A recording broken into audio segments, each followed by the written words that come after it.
الشيطان الرجيم بسم الله الرحمن الرحيم لقد من الله على المؤمنين إذ بعث فيهم رسولا من أنفسهم وقال تبارك وتعالى لقد جاءكم رسول من أنفسكم عزيز عليه ما عنتم حريص عليكم بالمؤمنين رؤوف رحيم وقال تبارك وتعالى وما أرسلناك إلا رحمة للعالمين صدق الله العظيم. أيها الإخوة الكرام، قال النبي صلى الله عليه وسلم إنما بعثت معلما، وقال عليه الصلاة والسلام إنما بعثت لأتمم مكارم الأخلاق، أو كما قال عليه الصلاة والسلام. سبحان ربك رب العزة عما يصفون وسلام على المرسلين والحمد لله رب العالمين. اللهم صل على سيدنا محمد وعلى آل سيدنا محمد وبارك وسلم. عزیزان گرامی قدر، واجب الاحترام بزرگوں اور میرے دینی اور ایمانی بھائیوں، ایک بات بنیادی طور پر ہم سب کو اچھے سے سمجھنی چاہیے کہ جس طرح سے انسان کو زندہ رہنے کے لیے سانس لینا ضروری ہوتا ہے، کھانا اور پینا ضروری ہوتا ہے، آرام کرنا ضروری ہوتا ہے، یہ انسان کے اوپر اس کے جسم کے تقاضے ہیں۔ اگر ان میں سے کسی ایک چیز میں بھی کوتاہی ہوتی ہے یا کمی ہوتی ہے یا زیادتی ہو جاتی ہے تو انسان کی صحت خراب ہو جاتی ہے اور پھر انسان ہلاکت میں پڑ جاتا ہے، اور بہت ممکن ہے کہ وہ اگر سدھار نہیں کرے تو وہ ختم بھی ہو جائے۔ اسی طریقے سے ہمارے جسم کے ساتھ ساتھ اللہ نے ہماری روح بھی بنائی ہے۔ جس طرح ہمارے جسم کے تقاضے ہیں، ضروریات ہیں، اسی طرح سے ہماری روح کے بھی تقاضے اور ضروریات ہیں۔ اس کا بھی خیال رکھنا اور اس کی بھی درستگی کی فکر کرتے رہنا یہ ہر انسان کے اوپر ضروری اور لازم ہے۔ بنیادی طور پر جو روح کی غذا ہے، اس کے جو تقاضے ہیں، اس میں سب سے اہم چیز، سب سے لازمی اور سب سے ضروری چیز کہ جس انسان کو یا جس روح کو جس نے بنایا ہے وہ اپنے خالق اور اپنے مالک کو پہچان لے۔ اگر انسان نے اس دنیا میں آ کر اور دنیا میں ملی ہوئی زندگی میں پا کر اپنے خالق، اپنے مالک کو نہیں پہچانا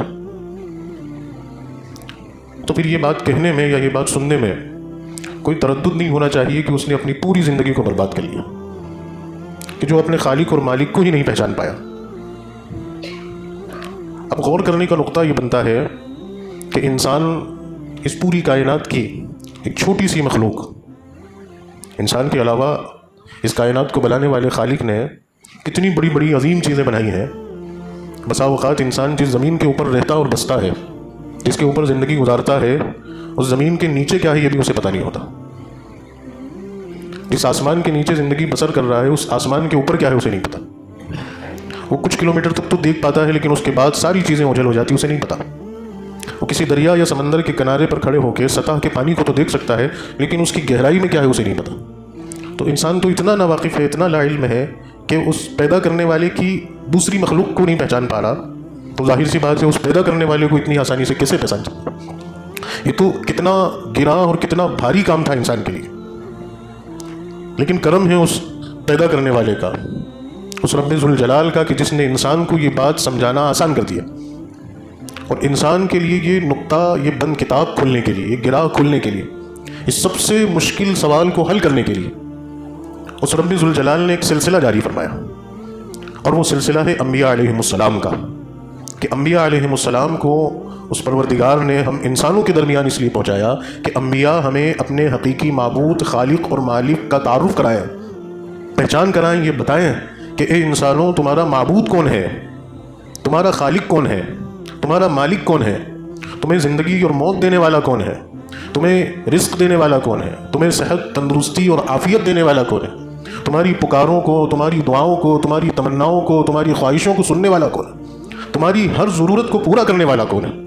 یہ انبیاء علیہم السلام نے انسانوں کو بتایا، اور اسی لیے اللہ نے انبیاء کو بھیجا۔ اگر انبیاء علیہم السلام نہیں آتے اور نہیں بتاتے تو پھر انسانیت کا حال کیا ہوتا؟ اس کو بھی سمجھانے کے لیے اللہ نے اس دنیا میں ہمارے سامنے بے شمار مثالیں رکھی ہیں۔ ہم ذرا سا غور کریں، ان لوگوں پہ نظر ڈالیں کہ جنہوں نے نبیوں کی رسالت کو نہیں مانا، جنہوں نے نبیوں کی نبوت کو نہیں مانا، جنہوں نے نبیوں کے دین کو قبول نہیں کیا، آج ان لوگوں کا حال کیا ہے تو وہ انسان اس پوری کائنات میں سب سے ممتاز، سب سے افضل اور سب سے اشرف اللہ نے بنایا ان کو، لیکن حال کیا ہے، کتنی بڑی حماقت میں پڑے ہوئے ہیں بیچارے۔ اللہ ہم پر بھی رحم فرمائے اور ان پر بھی رحم فرمائے، ہمیں دین اسلام پر استقامت نصیب فرمائے کہ ہم مرتے دم تک اس مبارک دین پر قائم رہیں، اور اللہ ان لوگوں کو بھی اسلام کی دولت سے سرفراز فرمائے۔ آپ ذرا غور تو کریں کہ ہے انسان اللہ نے عقل والا بنایا، اللہ نے ذہن والا بنایا، اللہ نے صلاحیت والا بنایا، اللہ نے طاقت والا بنایا، ہر اعتبار سے اللہ نے اپنی تمام مخلوق میں سب سے بہتر بنایا، لیکن بیچارے اپنے معبود کو نہیں پہچان پائے۔ کیا کر رہے ہیں؟ کتنی بڑی حماقت میں ہے، کتنی بڑی تباہی اور بربادی میں ہے کہ وہ اپنے معبود کو اپنے ہی ہاتھوں سے بناتے ہیں۔ وہ خود جو ہے مٹی کھود کر لاتے ہیں نا، اور مٹی میں پانی ڈال کر اسے نرم کرتے ہیں، اسے کچونتے ہیں، اور پھر اپنے ہی ہاتھوں سے اپنے ہی ذہن سے اپنے معبود کی تصویر کو ڈیزائن کرتے ہیں اور ایک مورتی بنا کر اس میں رنگ اور خوبصورتی اور نقش و نگار ڈالتے ہیں۔ کہاں تو وہ پیروں سے گوندی جاتی ہے، پیروں میں کچوندی جاتی ہے، پھر بانس اور کنچیوں میں لپیٹی جاتی ہے، دھول، مٹی، پانی، بارش، ہر چیز سے برباد ہونے کا خطرہ۔ وہ بنانے والا بنا اپنے معبود کو اس لیے کہ یہ مجھے پروٹیکشن دیتا ہے، یہ میری مدد کرتا ہے، اور در حقیقت وہ خود اس کی مدد کا محتاج ہوتا ہے۔ اتنی سی بات نہیں سمجھ آ پاتی، اتنا سا نقطہ نہیں کھل پاتا، اور اسی کو لا کر اپنے سامنے رکھ کر بڑی عقیدت کے ساتھ پوجنا، ماننا، دعائیں مانگنا، سر جھکانا، سر پٹکنا، احترام کرنا، وہ کیا کچھ نہیں کر جاتے، کیا کچھ نہیں کر رہے بیچارے، اور پھر اسی کو اپنے ہاتھ سے اٹھا کے پھر کہیں دریا میں پٹک کے آ جاتے ہیں۔ چلو یہ تو ایک بڑی معزز چیز ہو گئی، حقیر جانوروں کو پوجنا شروع کر دیا۔ چلیے اور آگے کی بات آ گئی، جانوروں کی غلاظت کو، ان کی گندگیوں کو کھانا، چاٹنا، جسم پہ ملنا اور عقیدت کے طور پر اپنے پاس رکھنا، ایک کتنی بڑی حماقت کی بات ہے۔ پوری انسانیت شرمسار ہے کہ جس جانور کو اللہ نے اس انسان کے تابع بنایا ہے کہ یہ ہم نے تیرے لیے دودھ کے لیے بنایا ہے، اس کو کھیتی باڑی میں کام کاج کے لیے بنایا ہے، اس کو میں ایک لفظ نہیں بولوں گا، آپ سب سمجھ رہے ہیں اس لفظ کو کہ تیری ضرورت کے لیے میں نے اس کو بنایا، لیکن تو چلا کہ اتنی حماقت میں پڑ گیا کہ تو نے اس کو ہی اپنا معبود بنا لی۔ تو یہ کیوں ہوا؟ یہ اس لیے ہوا کہ نبیوں کی تعلیم سے محروم، نبیوں کے لائے ہوئے دین سے محروم تو انسان عقل مند اور سمجھدار ہونے کے باوجود پوری مخلوق کے درمیان رسوا اور فضیحت میں پڑا ہوا ہے۔ اور شاید اگر اللہ ان جانوروں کو سمجھ اور سمجھ دے دے، یا ان چیزوں کو مٹی اگر بولنے کی صلاحیت پہ آ جائے، تو وہ انسان کو کہے گی کہ احمق، تو مجھے کیوں پوچھتا ہے؟ تو کیوں اس ذات کو نہیں پوچھتا کہ جو میرا بھی خالق ہے اور تیرا بھی خالق ہے؟ تو یہ سب کچھ اس لیے ہو رہا ہے کیونکہ نبیوں کی رسالت سے محروم ہے۔ میں سمجھتا ہوں اپنی چھوٹی سی عقل اور سوجھ بوجھ کے اعتبار سے کہ یہ بھی اللہ نے ہمیں اس لیے دکھایا کہ ہم اپنے ایمان پر مضبوط ہو جائیں، اور جو نعمت ہمیں اللہ نے عطا فرمائی ہے اس کی قدر ہم کریں۔ کہ نبی نہیں ہوتے تو کیا ہوتا؟ آج پتہ نہیں ہم بھی کہاں بیٹھے ہوئے ہوتے، کیا کر رہے ہوتے، الٹے لیٹے ہوئے ہوتے، زمین پہ گھسٹ رہے ہوتے، کہاں کس چیز کو جو ہے پوتر سمجھ کر کھا رہے چاٹ رہے ہوتے۔ لیکن اللہ کا کرم ہے کہ نبیوں کی نسبت سے، نبیوں کی نبوت سے، نبیوں کی رسالت سے اتنی بڑی گمراہی اور بربادی سے انسانیت کو بچا لیے گئے۔ تو اسی سلسلے نبوت کی آخری کڑی جناب محمد رسول اللہ صلی اللہ علیہ وسلم ہے، جن کی امت میں اللہ رب العزت نے ہمیں پیدا فرمایا۔ یہ اللہ کا کرم اور احسان ہے کہ اللہ عز و جل نے ہمیں انسان بنا کر، ایمان والا بنا کر، نبیوں کی رسالت اور نبوت میں پیدا کرنے کے ساتھ ساتھ اپنے آخری نبی، اپنے محبوب کبریا جناب مصطفیٰ محمد مصطفیٰ صلی اللہ علیہ وسلم کی امت میں اللہ نے پیدا کیا۔ تو نبی کریم صلی اللہ علیہ وسلم کے ہمارے اوپر کتنے بڑے بڑے احسانات ہیں، ان احسانات کے تقاضے ہیں، ان احسانات کے حقوق ہمارے اوپر، ہماری زندگیوں پر ہیں۔ اور اگر ایک ایمان والا اپنی ساری زندگی نبی پاک صلی اللہ علیہ وسلم کے احسانات کو اتارنے کی کوشش میں لگا رہے تو کما حق وہ نہیں اتار سکتا۔ بس مطالبہ اس چیز کا کیا جاتا ہے کہ اپنے نبی کے حقوق کو پہچانو، اپنے نبی کے ادب و احترام کو بجا لاؤ، اور نبی پاک صلی اللہ علیہ وسلم کے اس دنیا میں آنے کے مقصد کو پہچانو کہ نبی کریم صلی اللہ علیہ وسلم کا اس دنیا میں آنے کا مقصد کیا ہے، اور اس مقصد کے تابع رسول اللہ صلی اللہ علیہ وسلم ہمیں اور قیامت تک آنے والے انسانوں کو کر کے گئے ہیں۔ ایک ذمہ داری رسول اللہ صلی اللہ علیہ وسلم ہر ایمان والے کے کاندھے پہ ڈال کے گئے ہیں۔ نبی پاک صلی اللہ علیہ وسلم کے اس جملے کو آپ یاد کیجئے کہ جب آپ نے حجۃ الوداع کے موقع پر اپنی زندگی کے آخری خطبے میں عالم اسلام کے تمام مسلمانوں کی موجودگی میں میدان عرفات کے اندر آپ نے کہے تھے، اور آپ نے وہاں میدان عرفات میں خطبے کے دوران تمام صحابہ کرام کے سامنے یہ بات کہی کہ لوگوں مجھے بتاؤ کیا میں نے اپنے حق کو، جو حق اللہ نے مجھے دیا تھا، اس امانت کو جو امانت اللہ نے میرے سپرد کی تھی، میں نے اپنی اللہ کی اس امانت کو کما حق وہ تم تک پہنچایا؟ تمام صحابہ نے کہا کہ یا رسول اللہ آپ نے کما حق حقوق ادا کر دیا، آپ سے بہتر اللہ کی اس امانت کا حق کوئی ادا نہیں کر سکتا تھا۔ پھر رسول اللہ صلی اللہ علیہ وسلم نے فرمایا کہ اے میرے پیاروں، جو یہاں موجود ہیں ان کی ذمہ داری بنتی ہے کہ وہ میرے اس پیغام کو، میرے اس دین کو، میرے اس مشن کو ان لوگوں تک پہنچا دے کہ جو یہاں موجود نہیں ہیں۔ گویا کہ سب کو اللہ کے رسول صلی اللہ علیہ وسلم نے اس بات کا پابند ٹھہرایا کہ جو حاضر ہے وہ غائب تک میرے پیغام کو پہنچائے، میری زندگی کے مقصد کو اور میرے مشن کو پہنچا دے۔ یہ رسول اللہ صلی اللہ علیہ وسلم کی محبت اور آپ کی عقیدت کا تقاضا ہے ہم سب کے اوپر کہ ہم آپ صلی اللہ علیہ وسلم کی محبت اپنے دلوں میں، آپ کی عقیدت اپنے دلوں میں، آپ کا احترام اپنے دلوں میں، آپ کی اطاعت اور فرمانبرداری اپنی زندگی میں، آپ کی سنتوں کا ایک ایک طریقہ اپنی زندگی میں اتارنے کے ساتھ ساتھ آپ کی محبت کا جو سب سے بڑا حق ہمارے اوپر ہے وہ یہ ہے کہ ہم آپ کے مشن کو دنیا کے کونے کونے، چپے چپے تک پہنچائیں۔ تب کہیں جا کر نبی کی محبت کا صحیح حق اور صحیح تقاضا پورا ہو سکتا ہے۔ ورنہ زبانی دعوے کرنا اور سال میں ایک دفعہ گھروں کو قمقموں سے، لائٹوں کی روشنی سے اور چراغوں سے اور بینروں اور جھنڈوں سے سجا لینا، گھر کو تو روشن کر دیا قمقموں سے، چراغوں سے، بینروں سے، جھنڈوں سے، گھر تو روشن نظر آتا ہے نبی کی محبت میں، لیکن زندگی نبی کی محبت سے کوری ہے۔ وہ لائٹیں لگانے والا، وہ قمقمیں سجانے والا، وہ بینر اور جھنڈے تارنے والا، اس کی زندگی نبی کی سنتوں سے پوری کوری۔ تو یہ محبت اور یہ عقیدت کا کون سا معیار ہوا؟ یہ کون سا حق اور تقاضا ہوا؟ آپ سے قیامت کے دن اللہ رب العزت آپ کے گھر کو دیکھے گا، آپ کے گھر کی عمارت کو دیکھے گا، آپ سے فرشتے قبر کے اندر یہ پوچھیں گے کہ آپ نے لائٹ لگائی تھی کہ نہیں لگائی تھی،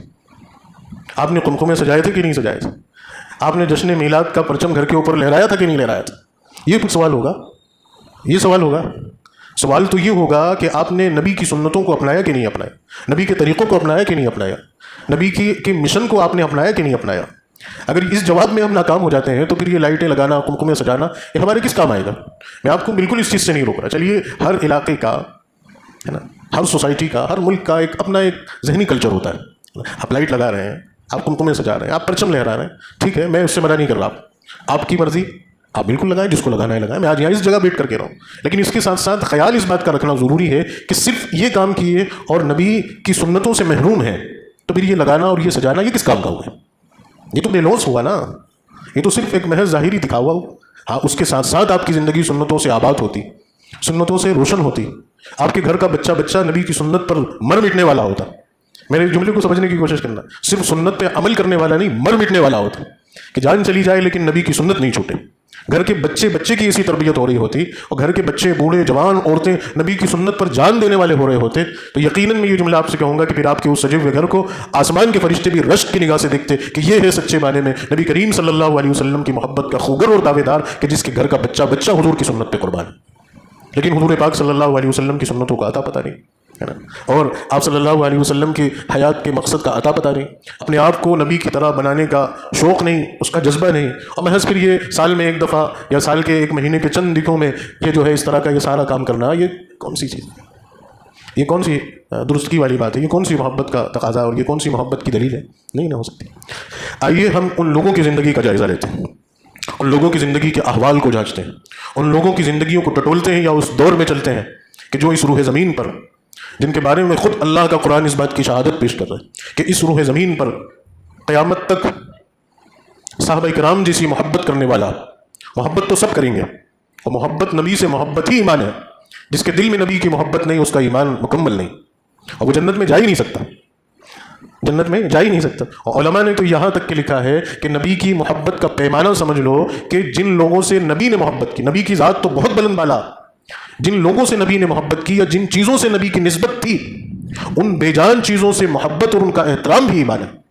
اسی لیے مدینۃ الرسول، اس شہر مقدس کو جس کا نام یثرب ہوا کرتا تھا، نبی کی ہجرت کے بعد بدل کر مدینۃ الرسول ہو گیا، اس کو احترام کے ساتھ علماء نے لکھا اور کہا کہ آپ مدینۃ الرسول کے ساتھ ساتھ مدینۃ المنورہ کہیے، اس شہر کا بھی احترام ہے، اس کے در و دیوار کا احترام ہے،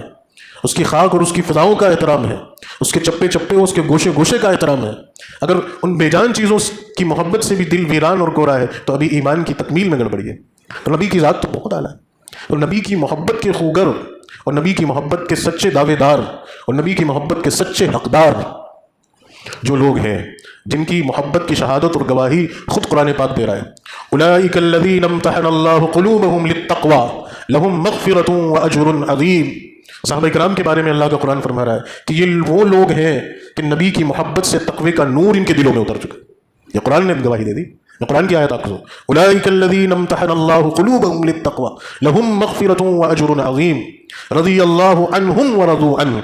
اللہ نے فرمایا کہ یہ لوگ اللہ سے راضی ہو گئے اور اللہ ان سے راضی ہو گئے. یہ وہ صحابہ کی جماعت ہے, یہ وہ صحابہ کرام ہیں جو سچے خوگر ہیں, سچی محبت کرنے والے, سچے دعوے دار اور نبی کی محبت کے سچے وفادار لوگ ہیں. آپ صحابہ کرام کی زندگیوں کا جائزہ لیں کہ صحابہ کرام نے رسول اللہ صلی اللہ علیہ وسلم کی محبت اور آپ کے احترام اور آپ کی عقیدت کی دنیا کے سامنے کیا مثالیں پیش کی. تمام صحابہ میں سر فہرست جو نام نکل کر آتا ہے,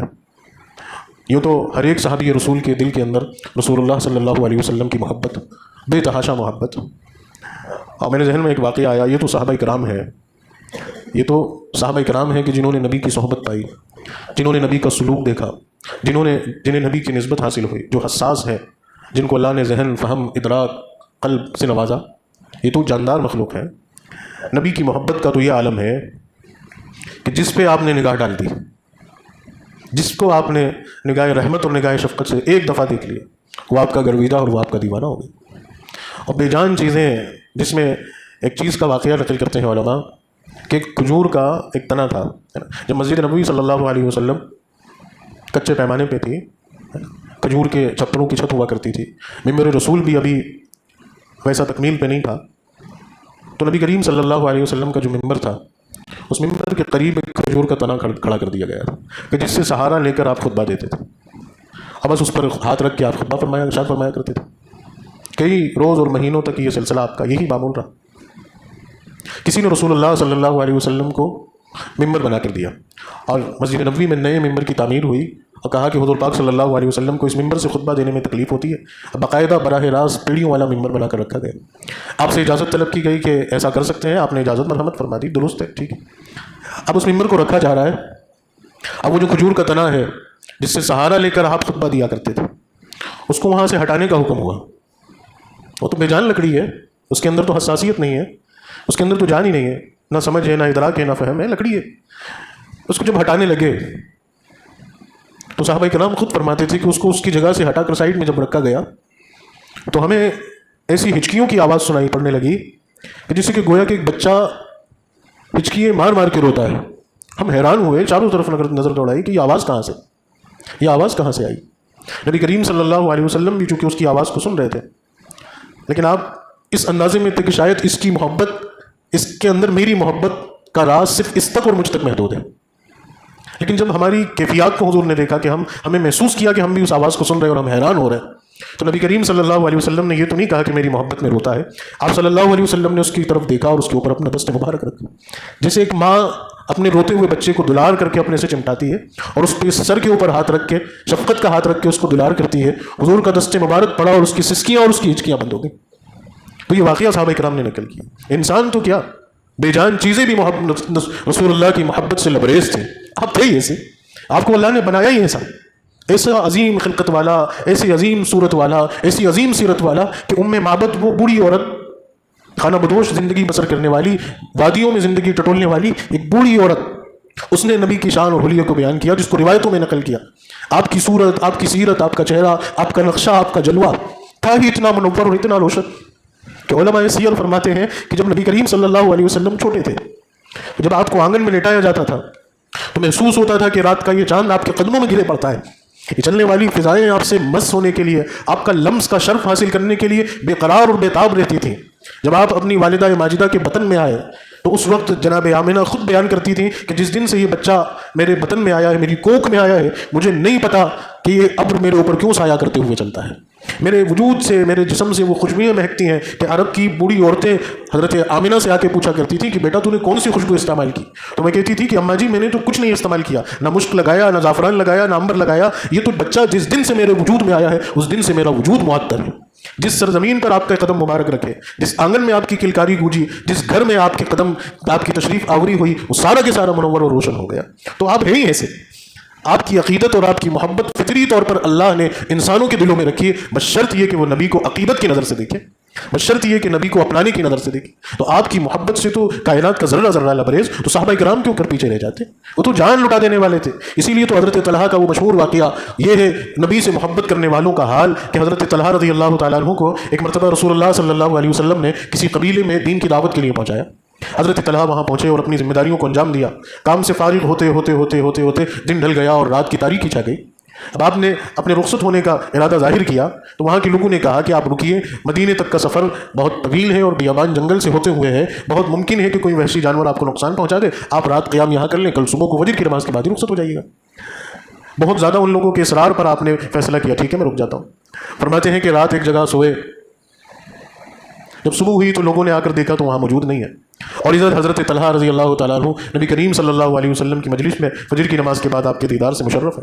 فون کا تو زمانہ نہیں تھا، وہاں سے فوراً وہ لوگ آئے دیکھنے کے لیے کہ کہاں گئے، راستے میں ڈھونڈتے ٹٹولتے آئے اور مدینہ منورہ پہنچے تو حضرت طلحہ مدینہ میں۔ حضور کریم صلی اللہ علیہ وسلم کی خدمت میں آئے اور کہا کہ یا رسول اللہ، طلحہ کو ہم نے روکنے کے لیے پورا انتظام کیا تھا، کیا ہماری ضیافت میں کوئی کوتاہی ہو گئی؟ یہ رات بغیر بتائے چلے آئے، ان سے پوچھیے۔ رسول اللہ صلی اللہ علیہ وسلم نے حضرت طلحہ کو بلایا اور پوچھا کہ بھائی کیا بات ہوگی، اس طرح سے تو نہیں ہوتا کہ آپ بغیر بتائے آ گئے، کیا بات ہے، کیوں چلے آئے؟ حضرت طلحہ کی آنکھوں سے زار و قطار آنسو، ہزار و قطار آنسو بہ رہے ہیں۔ حضور نے فرمایا کیوں روتے ہو، بتاؤ کیا بات ہے؟ حضرت طلحہ کہتے ہیں یا رسول اللہ، جس دن سے آپ کا لایا ہوا کلمہ پڑا ہے، جس دن سے مشرف اسلام ہوا ہوں، ایک رات بھی آپ کے دیدار کے بغیر نہیں گزاری۔ تو یہ طلحہ کیسے رہ سکتا تھا کہ رسول اللہ کا جلوہ نہیں دیکھے، آپ کے چہرے انور کو نہیں دیکھے اور میری رات کٹ جائے؟ تو یہ محبت کا معیار صحابہ کرام کا کہ حضور کے دیدار پر ان کی زندگی کے شب و روز تھے۔ ان لوگوں سے پوچھئے کہ نبی کی محبت کا انداز کیا ہے، نبی کی محبت کا سلیقہ کیا ہے، نبی کی محبت کا شعور کیا ہے، نبی کی محبت کا حق کیا ہے اور نبی کی محبت کا دعویٰ کیا ہے۔ جس طرح سے آج ہم کر رہے ہیں، جس طرح سے آج لوگوں سے کروایا جا رہا ہے، اور دین کے نام پر، نبی کی محبت کے نام پر، نبی کی عقیدت کے نام پر لوگوں کو جن گمراہی کی طرف دھکیلا جا رہا ہے، اور اس گمراہی کو دین اور شریعت کا علم نہیں ہونے کی بنیاد پر اور نبی سے سچی نسبت اور عقیدت نہیں ہونے کی بنیاد پر ثواب بتا کر لوگوں کو برباد کیا جا رہا ہے، ان کی محبت کا اور ان کی محبت کا جو ہے غلط استعمال، ان کی عقیدت کا غلط استعمال کیا جا رہا ہے۔ یہ کل قیامت کے دن یہ لوگ ان لوگوں کا گربان جا کر پکڑیں گے کہ تم نے نبی کی محبت کے نام پر ہم سے وہ کام کروا لیے کہ جو کام نبی کی محبت کی دعوے داری کے لیے مناسب نہیں تھے۔ اگر یہ کام نبی کی محبت کی دعوے داری کے لیے مناسب ہوتے تو ان کاموں کو سب سے پہلے وہ لوگ کرتے جو نبی کے سچے عاشق اس روح زمین پر ہیں۔ یہ اس طرح سے جلوسوں کا نکالنا، یہ اس طرح سے گھروں کو چراغیں چڑھانا، یہ اس طرح سے قمقمیں سجانا، اور یہ اس طرح سے صرف بینر اور پوسٹر لگا کر سال میں ایک مہینے کے چند دنوں میں نبی کی محبت کا اظہار کر کے پھر سال کے پورے 12 مہینے میں نبی کی عقیدت اور محبت اور نبی کی سنتوں کا جنازہ نکال کر نبی کی محبت کی دعوے داری کا دم بھرنا، اگر صرف یہی نبی کی محبت کا تقاضا ہوتا تو سب سے پہلے صحابہ کرام کرتے، لیکن صحابہ کرام نے نہیں کیا۔ ان کے نزدیک نبی کی محبت کا معیار یہ تھا، سب سے پہلا معیار کہ ہم اپنے آپ کو نبی کی طرح بنا لیں، ہم زندگیوں میں نبی کی سنتوں کو اتار لیں اور زندگی کو نبی کی سنت سے آباد کر لیں، اور نبی کا جو مشن ہے اس مشن کو ہم اپنی زندگی کا نصب العین بنا لیں۔ اور نبی کا جو مشن تھا وہ اللہ کا یہ دین تھا کہ اللہ کے اس دین کو دنیا کے چپے چپے گوشے گوشے تک پہنچانا تھا۔ یہ نبی کی بعثت کا، نبی کی تشریف آوری کا سب سے بنیادی مقصد تھا۔ اسی مقصد کے لیے اللہ نے آپ کو بھیجا کہ آپ یہ مبارک دین لے کر زمین پر جائیں اور اس کو دنیا کے کونے کونے چپے چپے تک پہنچا دیں۔ پھر یہی ہوا کہ جیسے ہی رسول اللہ صلی اللہ علیہ وسلم کا وصال، اور اس بات میں ذرہ برابر بھی اختلاف نہیں ہے، ذرہ برابر، یہ آج کی جو تاریخ ہے 12 ربیع الاول، یہ محقق اقوال کے اعتبار سے یہ 12 تاریخ نبی پاک صلی اللہ علیہ وسلم کے وصال کی تاریخ ہے، اور آپ کی ولادت کی تاریخ میں ضرور اختلاف ہیں۔ علماء سیر نے اختلافات بیان کیے ہیں، الگ الگ تاریخیں نقل ہوئی ہیں الگ الگ اقوال کے ساتھ، لیکن یہ بات تو محقق قول سے ثابت ہے کہ آپ کا وصال 12 ربیع الاول کو یا آج کی تاریخ کو ہوا۔ جیسے ہی حضور کریم صلی اللہ علیہ وسلم کا وصال ہوا، اور آپ کے وصال سے چند روز پہلے جب آپ اپنے سفر حج سے لوٹے، ہے نا، اور حج ہوتا ہے ذی الحج میں، ہے نا، یہ اسلامی سال کا آخری مہینہ، اس کے بعد پھر نیا سال شروع ہوتا ہے نا، ذی الحج میں سفر کر کے حج کر کے آپ لوٹے، اس کے بعد پھر محرم آتا ہے نا، پھر اس کے بعد سفر آتا ہے، ٹھیک ہے، صحیح ہے، پھر اس کے بعد ربیع الاول آتا ہے۔ 2 ماہ گزرنے کے بعد آپ کے وصال سے چند روز پہلے سے ہی حضور کریم صلی اللہ علیہ وسلم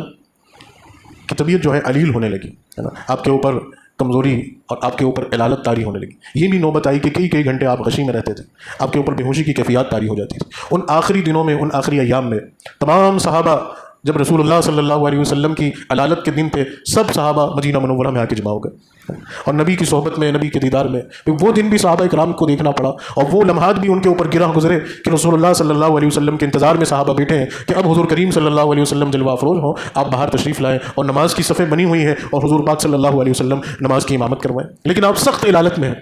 سخت علالت میں، کبھی گشی ہوتی ہے، کبھی پھر ہوش آتا ہے۔ یہ حال ہے کہ آپ جو ہے 2 صحابہ کرام کے کندھوں پہ ہاتھ رکھ کر آپ جو ہے آپ اپنے ضعف اور کمزوری کے باوجود مسجد نبوی میں تشریف لا کر نماز پڑھا رہے ہیں۔ پھر وہ گھڑی بھی آئی کہ آپ صلی اللہ علیہ وسلم نے اپنی موجودگی میں حضرت ابو بکر سے کہا کہ ابو بکر تم نماز پڑھو، پھر وہ گھڑی بھی آئی کہ حضور کریم صلی اللہ علیہ وسلم اپنے حجرے مبارک سے باہر بھی تشریف نہیں لا پا رہے تھے، صرف حجرے کے پردے کو ہٹا کر صحابہ کرام کی صفوں کو، مسجد میں صحابہ کرام کی صفوں کو جمع ہوا دیکھ کر آپ اپنی خوشی کا اظہار کر رہے ہیں اور یہ فرما رہے ہیں کہ میں جس مقصد کے لیے بھیجا گیا میں نے اپنے اس مقصد کو پورا کر دیا۔ یہ پوری صحابہ کی جماعت یہ اس لیے تیار کی گئی ہے کہ یہ اب دنیا کے کونے کونے میں پھیل جائے اور اس مبارک دین کو لے کر دنیا کے چپے چپے میں پھیل جائے۔ جیسے ہی حضور کریم صلی اللہ علیہ وسلم کا وصال ہوا، کوہرام برپا ہو گیا اور اس کے چند روز بعد صحابہ کرام نکل پڑے نبی کے مشن پر۔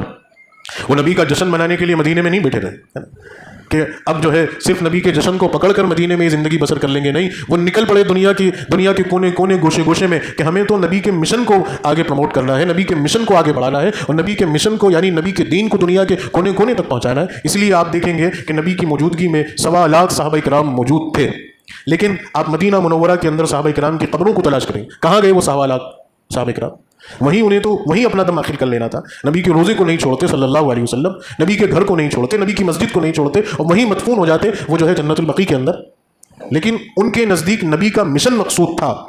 وہ سچی محبت کرنے والے تھے کہ نبی جو دین لے کر آئے اس دین کو ہمیں اپنی زندگی میں اتارنے کے ساتھ ساتھ اس کو دنیا کے کونے کونے میں پہنچانا ہے، وہ انہوں نے سمجھا تھا۔ جیسے ہی وصال ہوا پھیل گئے اور نکل پڑے۔ آپ کو صرف چند صحابہ کرام کے علاوہ کسی کی قبریں وہاں نہیں ملیں گی تو کوئی ایران میں ہے، تو کوئی شام میں ہے، تو کوئی یمن میں ہے، تو کوئی افریقہ میں ہے، تو کوئی لبنان میں ہے، تو کوئی جارڈن میں ہے، تو کوئی کہاں ہے، تو کوئی کہاں ہے۔ وہ دنیا کے الگ الگ ملکوں میں جا کے پھیل گئے اور نبی کی محبت کا یہ عالم تھا کہ مورخین نے لکھا ہے کہ صحابہ وہ مقدس ہستیاں تھیں جن کا رواں رواں نبی کی محبت کا ہمدرد اور خوگر تھا کہ جہاں ان کے قدم پڑے ان کی وسادت سے ان علاقوں اور ان ملکوں کے کلچر تک بدل گئے، زبانیں تک بدل گئیں۔ ان علاقوں میں رہنے والے لوگوں نے اپنی زبانوں کو صحابہ کے نبی کے ان جانشینوں کی زبان والا بنا لیا۔ تو یہ ہے نبی کی محبت کے حقدار، ان کی زندگیاں نبی کی محبت سے لبریز اور جو ہے منور معطر۔ ان کی زندگیوں میں کہیں یہ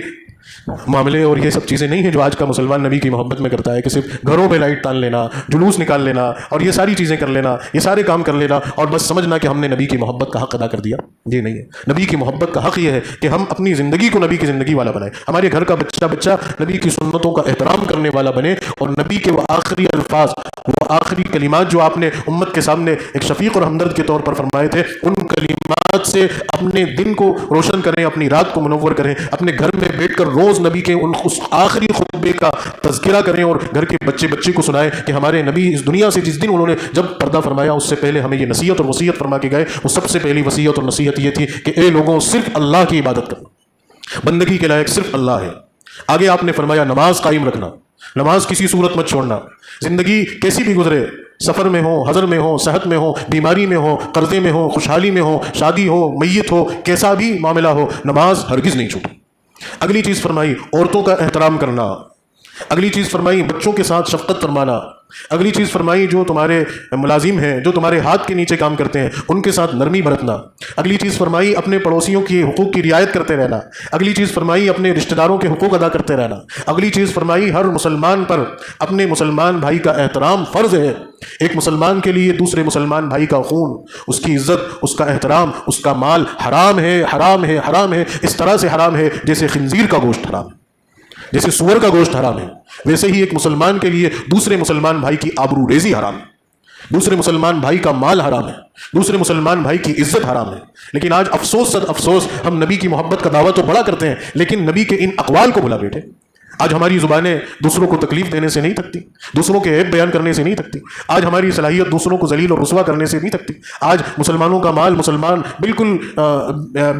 آوارگی کے ساتھ کھا رہے ہیں، زمینوں پہ قبضہ کر رہے ہیں، ایک دوسرے کی عزتوں کو اچھال رہے ہیں، عورتوں کے ساتھ بدسلوکی بدتمیزی ہو رہی ہے۔ تو یہ کیا نبی کی محبت ہے؟ یہ کیا نبی کی محبت کی دعوے داری ہے؟ نبی کی محبت کا حق اور دعوے داری تو یہ ہے کہ نبی کی جو اقوال میں نے آخری میں آپ کو بتائے بس ان کو گرا باندھ کے سمجھ لیجئے کہ اللہ کی عبادت، نماز کی پابندی اور عورتوں کے حقوق کی رعایت کرنا، بچوں کے ساتھ شفقت کرنا، اپنے ہاتھ کے نیچے کام کرنے والے لوگوں کے ساتھ نرمی برتنا، پڑوسیوں کے حقوق کی رعایت کرنا، رشتہ داروں کے حقوق کی رعایت کرنا، یہ خاص طور سے اس دور اور اس زمانے میں ہم ہیں کہ انسان اس حد تک بگڑ گیا کہ اس کو اپنے اب برے لگنے لگے ہیں۔